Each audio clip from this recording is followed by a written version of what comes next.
Yan po, good morning mga kapoging ninong. Muli po tayong magbibideo po ulit. Nung isang araw, nagbideo din po tayo. Nakalimutan ko na. Ano ba niluto natin nung isang araw, lab? Yung shrimp relleno. Yung rellenong hipon po ang niluto natin nung isang araw.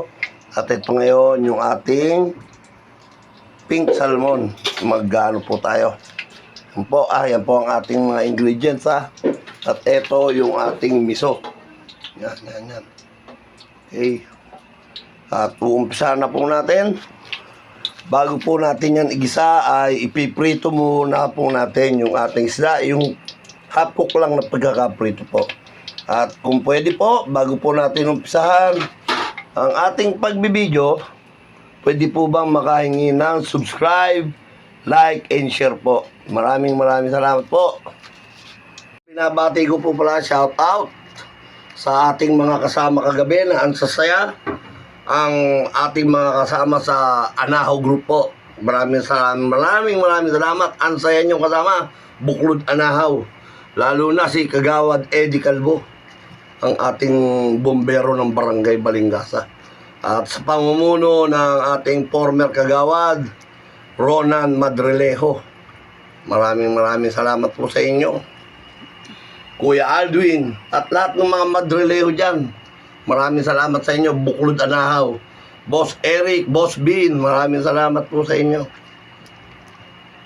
Kay Boss Richard, maraming salamat. At napakasaya natin kahapon po.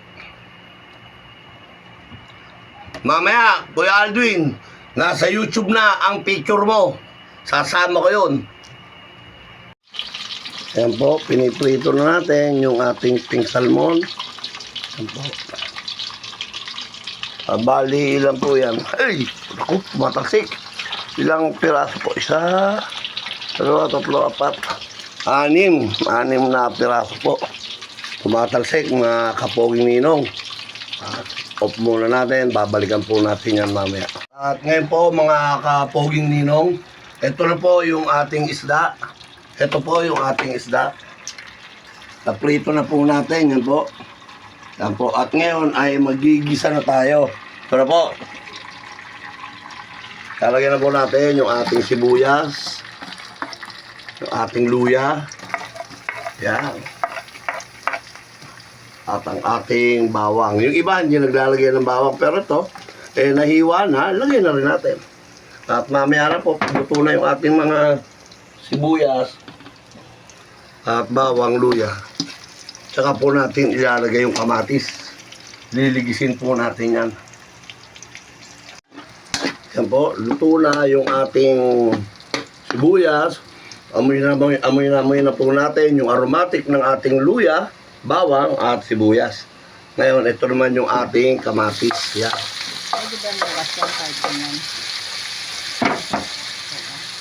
Ito po, liligisin natin yan. Hayaan muna natin yung ating kamatis para maluto. Lalambot yung ating kamatis. Yan patis. Yes. Pag ginigisan natin yung miso, saka natin lalagay yung patis. Yan. Yan. Dapat yan, ginaganyan. Yan, kaya kumukulay, nagiging mapula. Pagka ginanyan po natin yung ating mga kamatis. Yan. Ipisain mo yan, liligisin mo yan, ganyan.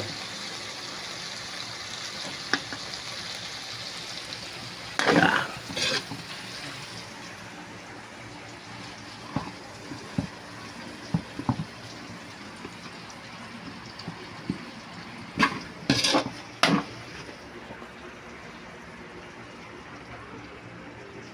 Ano yan? Ano? Sa gitna. Yan, yung iba matigas pa. Pero pag nainitan na yan, naapoy, naluto na, mabilis na po yung pisain. Yan, o, diba? Napipisa na po, diba? Yan. Ayan, magkaroon na ng sarsa, sauce. May sauce na. O, di ba? Yung kamatis, naging mapula na yung ating sarsa yan.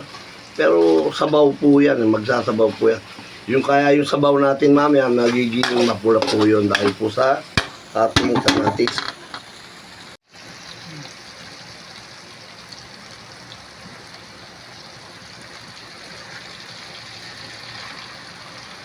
Ito po yung ating miso. Gigisa natin. Yan. Mamaya natin lalagay lahat yun pagka may sabaw na. Hindi na po natin magigisa kasi natubigan na yun.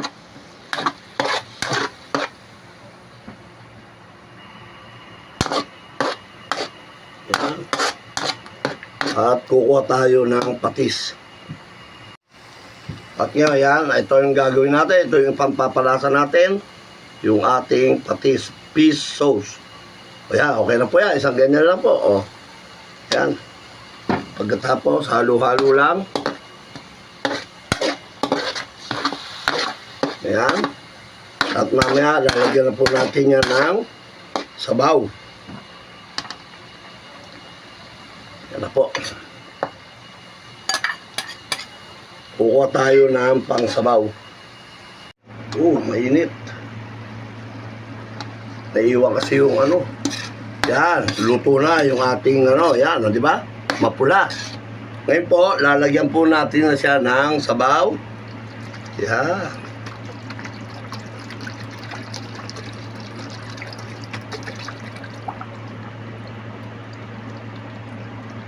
At kung kulang pa to, lalagyan pa natin uli mamaya. Try muna natin tong tubig na to. It's 1 liter. 1 liter. Or 750 ml. Yan. Lalakasan natin uli ang ating apoy. At ilalagay na natin yung, pag kumukulo na, tsaka natin ilalagay yung isda. At ngayon, lagay na muna natin yung ating labanos. Yan. Ayan. Dahil yung isda, luto na po yan eh. Ayan. Itong labanos, hindi pa. Sandali na lang po natin yan yung isda eh. Yan.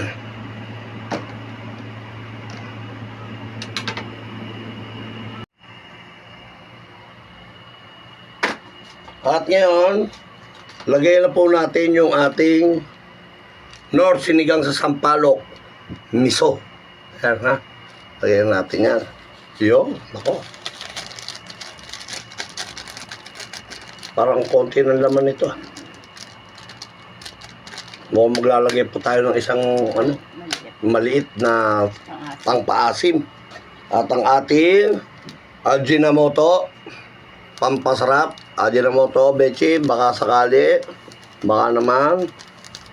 O yan, wag hindi po natin lalagay lahat ha. At ang ating, ilalagay na natin yung ating mustasa dahil medyo matigas to. Ilalagay na rin po natin. Huwag mo nalagyan ng ano, ng paminta. Hindi naman nilalagyan ng... Oo, yan po, oh. Yan, lalagay na po natin ating mustasa. Hindi po yan pecha, yan mustasa po yan.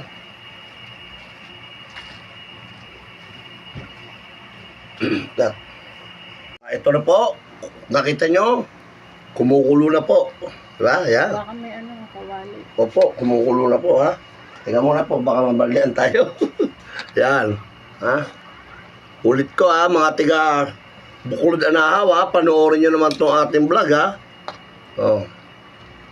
Hanggang huli ha, para makita nyo yung picture namin ni Kuya Aldwin ha. Ngayon, lalagyan na po natin yung ating isda. Yan. Dahan-dahan lang, dahan-dahan lang. Yan. At tapos, paghihiwa-hiwalayin natin yung isda. Yan.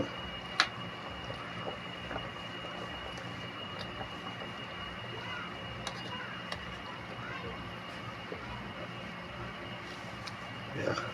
Yan yung masarap. Yan. Tsaka yung mga panga. Hindi mo na sili. Ba't ilan lang? Kanina, 6 to. Sa 2, 3, 4, 5. Si Puchi ko baka may tinangay. Tanga-tanga ka. Nawala eh. Ito eh. Tulog eh. Baka mali lang yung bilang. Okay. Isa, dalawa, tatlo, Ayan. 4, 5. O, ilan ba yung dala mong galing Balintawak?